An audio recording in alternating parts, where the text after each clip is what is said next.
రూపాయలు ఫైన్ పడింది మన పైన. ఎన్జిటి ఫైన్ వేసింది, కొండమిరెట్టు కొట్టారు. అంటే 700 కోట్ల రూపాయలు ఒక్క వ్యక్తి బతికేదానికి ఇల్లు కడతారండి.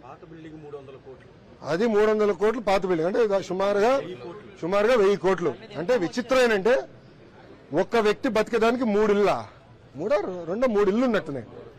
మళ్ళీ ముఖ్యమంత్రి గారి మిస్సెస్ కి క్యాంప్ ఆఫీస్ అండి. అది చాలా వింతగా ఉంది నాకు. ఎందుకంటే గతంలో ఎప్పుడు ముఖ్యమంత్రి గారి మిస్సెస్ కి క్యాంప్ ఆఫీస్ అనేది మన ఆంధ్ర రాష్ట్ర చరిత్ర ఎప్పుడు లేదు, భారతదేశంలో కూడా ఎక్కడ ఉండదు.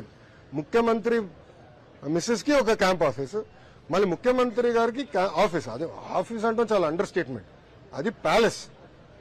అక్కడ వాడిన మెటీరియల్స్, సింక్, ఎస్ఎఫ్టీకి 27,000 మీరు చూశారు. మళ్ళీ దాని తర్వాత సెక్యూరిటీ సిబ్బంది, అంటే మళ్ళీ ఆయనకి 1000 మంది ఇష్టం. 1000 మంది చుట్టూ ఉంటేనే బయటకు అడుగు పెడతారు. వివేకానంద రెడ్డి గారు వచ్చి చంపుతారని ఆలోచించాడు. 1000 మంది పెట్టుకుని తిరుగుతాడు ఆయన. మళ్ళీ వాళ్ళందరూ ఉండేది ఇంకొకటి. ఇక్కడ దేనికి వాడాలో మాకే అర్థం అవట్లేదు. చాలా సీరియస్ ఇష్యూ అది. అది కూడా ప్రజలకు ఓపెన్ చేయాలనేది ఆలోచనలో ఉన్నాం. ప్రజలు చూడాలి. ఎందుకంటే ఒక వ్యక్తి ఎలా ప్రజాధనాన్ని లూటీ చేసి ఒక వ్యక్తి బతికేదానికి ప్యాలెస్ కట్టుకున్నాడు.